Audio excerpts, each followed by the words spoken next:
Good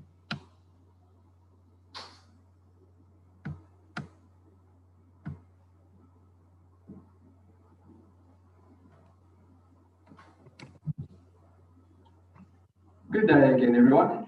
We're just having a little bit of technical problems there. We had a huge electric storm here in Johannesburg, in South Africa.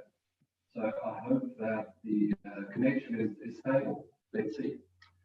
So we had a great talk from Torsten earlier on. So I'm surely looking forward to our last speaker ending us on a high. Just a reminder, please, that any questions can be asked in the Q&A tab during the presentation. So please make use of that capability. So our second expert speaker for the day is Nidia Panti, who will be talking on deforestation, implications and activations from the private sector. Nidia is a forest manager at Bullreach Limited and was born and raised in Belize. She completed her Master of Science in Forestry from the University of Tennessee in spring 2020. She served as a graduate research assistant under a U.S. Forest Service project to determine survival of primary bills in the southern U.S. Nidia is currently employed by Bullreach Limited as the company's full-time forest manager. Some of her duties include the development and implementation of the company's annual plan of operations and management plans, sustainable forest management, silvicultural practices, and forestry research for the Chickaball Forest Reserve and the Mountain Pine Ridge Forest Reserve in Belize. Nidia, over to you. Thank you very much. Good morning, and thank you for the introduction. My name is Nidia Panti, like you mentioned. I am the forest manager at Bullreach Limited. Today, I'll be talking about Earth observations for the sustainable forest management of the Chickaball Forest Reserve and Belize's protected areas. So, Bullreach Limited is a private, self-funded company that co-manages one of the largest forest reserves in Belize. Recently, satellite imagery is being used to monitor and manage most protected areas in Belize, and this interest has been increasing nationally as more resources become available. So I will provide some context on Earth observations as it relates to Belize. I will then look at forest cover change and deforestation, as well as land use scenario modeling. I will provide some background on what we do as a company and talk a little bit about the protected areas of Belize. And finally, I'll be sharing some of the management activities we do and challenges we face on the ground. Okay, so in Belize, we are using Earth observations to manage protected areas, including coastal and forest reserves.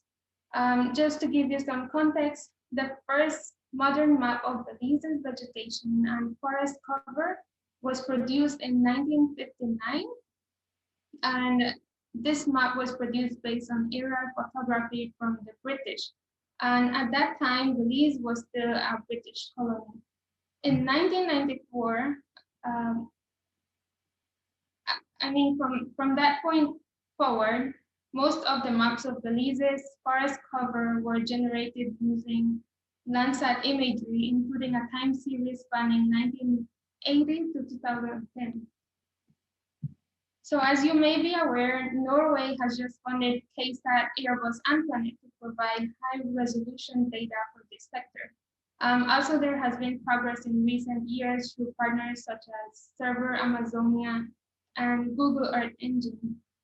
And just last week, based on the government of Norway's recent data donation, a high-resolution map of forest cover was generated. This makes Belize the first country in Central America to generate a map based on such data. So on the left is the forest cover change map for 1980 to 2010, indicating that over a 30-year period, Belize lost an average of 10,000 hectares of forest cover. The country's deforestation rate is seen to have declined during 2010 to 2020. And based on the historical data, scientists have also been able to model the susceptibility of Belize's current forest cover to future deforestation. future deforestation hotspots have been identified as central Belize, which is this part here, southern and northeastern Belize. Deforestation seems to occur mostly in the northern part of Belize because these areas were privately owned before the National Protected Areas Act was established. This region is mainly characterized by extensive farming of crops such as sugarcane, rice, and corn. So what the data has shown is that Belize's forest cover has declined substantially since its independence in 1981, when the country had almost 75% forest cover. And based on recently processed high-resolution imagery provided by the government of Norway, we estimate that the current forest cover in 2020 is around 63%. And also, a study done in 2010 found that the annual deforestation rate in Belize is about 0.6%, which is globally a very low rate. The area shown here includes not only Belize, but transboundary sections of Belize's watersheds in Mexico and Guatemala, which are the bordering countries. Also, in terms of Belize's forest management, scientists have done modeling of scenarios of Belize's future forest cover up to year 2100. Local scientists now have a good idea of how forest cover may change depending on the type of decisions taken as a country. Okay, so to give you a little background on the company, in 2006, Bullridge Limited obtained exclusive timber rights to all the productive forests within the Chiquibul Forest Reserve. And as I mentioned earlier, Bullridge is a self-funded private company employing over 100 staff. And logging operations are done sustainably under an annual plan of operations and a multi-year sustainable forest management plan, of course. The company contributes to the economic development of the country to payment of royalties for the timber extracted, taxes, and also foreign exchange earnings.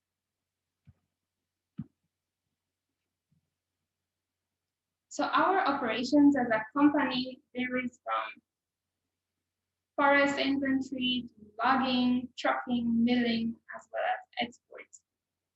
Bullridge is the largest lumber exporter in Belize. The primary exportable species are mahogany and cedar, which are both hardwoods, and 70% of the total lumber milled is exportable material. The remaining 30% is mainly sold locally to maintain a healthy supply of hardwoods in the local markets. Products are usually exported as sawn lumber.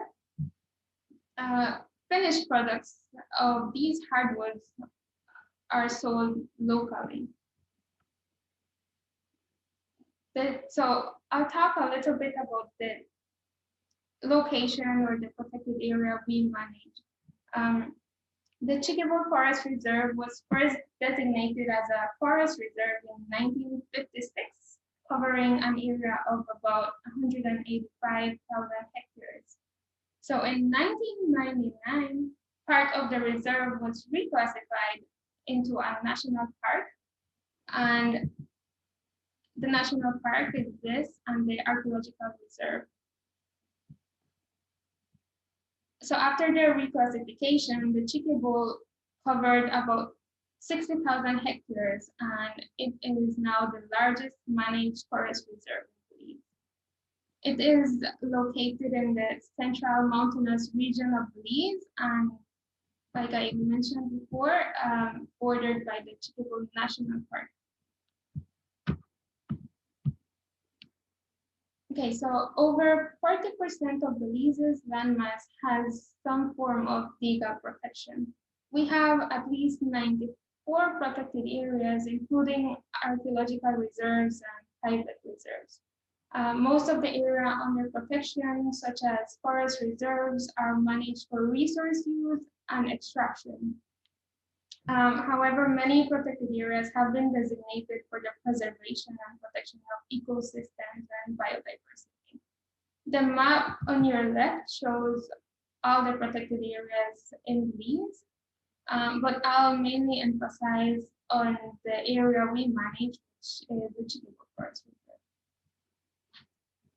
Reserve. The first map is a DOS topographic map revised in 1990 using aerial photography from the 1980s. We have been using this map to reference the Chiquibo Forest Reserve. The map on the right shows elevation and hydrology where the valleys of the tributaries of the upper main rivers tend to be steep-sided, and slopes of more than 25 degrees are encountered in this region. Researchers in Belize have been using these satellite imageries to determine forest cover and all other management options for protected areas. And a percentage of the Chiquibo Forest Reserve has been designated as protection and some as production.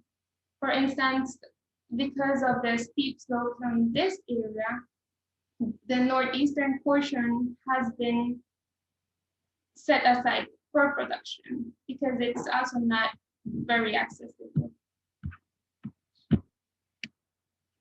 So I'll talk a little bit about the management we do at Bull Ridge. Like I mentioned before, a region of the Chiquibo Forest Reserve is for protection and some for production. It is subdivided into 80 compartments of 500 hectares each, and we operate based on stock surveys, which means that we can get an estimate of the number and volume of crop trees harvestable for a specific year. We go out in the field, conduct forest inventories every year to produce what we call an annual plan of operations, which basically guides our operations for that year. We harvest at least 6 different hardwood species every year. And of course, these 3 species are harvested only if the population is healthy and we have sufficient seed trees and future stocking thresholds. So, like I mentioned before, we log at least 2 compartments every year. And these compartments are selected based on satellite imagery of forest cover, and as well as a general forest inventory. On an annual basis, a general census of harvestable species is conducted using transects. Trees are then classified into 7 different categories, including crop, future, and seed trees. Seed trees are selected based on best quality of the tree, maturity, and canopy form. And at least 20 trees per hectare of each species remains as seed trees. And before going into the field and harvesting, we have to identify structures such as caves, Mayan mounds, water bodies, and create buffers around it, of course. Our annual harvests are between 12 to 15% of total timber stock. This is about 1.6 trees per acre, while a considerable number of trees remain as seed, reserve, or future trees. So for every single tree being harvested, 3.4 trees are being retained. So the Chiquibo Forest Reserve has 1 main access road and a network of forest roads which have been constructed and are maintained by Bull Ridge. Our long-term license requires that we upgrade open or fixed roads on an annual basis. And as co-managers, the company also protects and conserves resources such as watersheds, game species, and other flora and fauna species of economic and ecological importance. Bullridge promotes sustainable use of resources and forest management. But of course, everything is not perfect. The Chiquibu forest faces many threats, including illegal logging, poaching, looting of archaeological sites, illegal harvesting of shattered leaves, and other illegal activities. These activities are performed mainly by residents of several Guatemalan communities that lie close to the Belize Guatemalan border. So this means that they have easy access into the reserve. Illegal logging was a major threat to the reserve, but the full-time presence in the Chiquibu Forest Reserve the full-time presence of staff in the reserve has helped reduce illegal incursions. We have also partnered with an NGO called Friends for Conservation and Development to achieve forest protection and to better manage the larger Chiquibu forest. So even if regions are under full protection, the lack of financial resources and on-the-ground management can cause illegal activities and deforestation to continue. So on the left is a static map showing which parts of the Chiquibu forest are modeled to be most susceptible to future deforestation. As you can see, the red region on the left is where the Belize Guatemalan border is, which is this straight line here. And on the right, I have a short video here. This is a video showing how the forest cover of the Chiquibu forest is projected to change over time. And as you can see, most of the deforestation activity is projected to occur along the western border. Well, unfortunately, most of the illegal activity occurs in the national park, which, like I mentioned before, basically borders the Chiquibu Forest Reserve. And deforestation is expected to increase over the next 40 years and may eventually affect the forest reserve. So I'd like to conclude by saying that we are dependent on Earth observations and are hopeful that deforestation can be reduced if forests are managed sustainably. I also agree that it is important to establish reliable baselines to determine the rate and causes of deforestation. The 0.6% annual deforestation rate that, like I mentioned earlier, makes Belize a high forest cover, low density country. And in 2010, Belize had 63% of remaining forest cover, which is the highest forest cover percentage of the 7 Central American countries.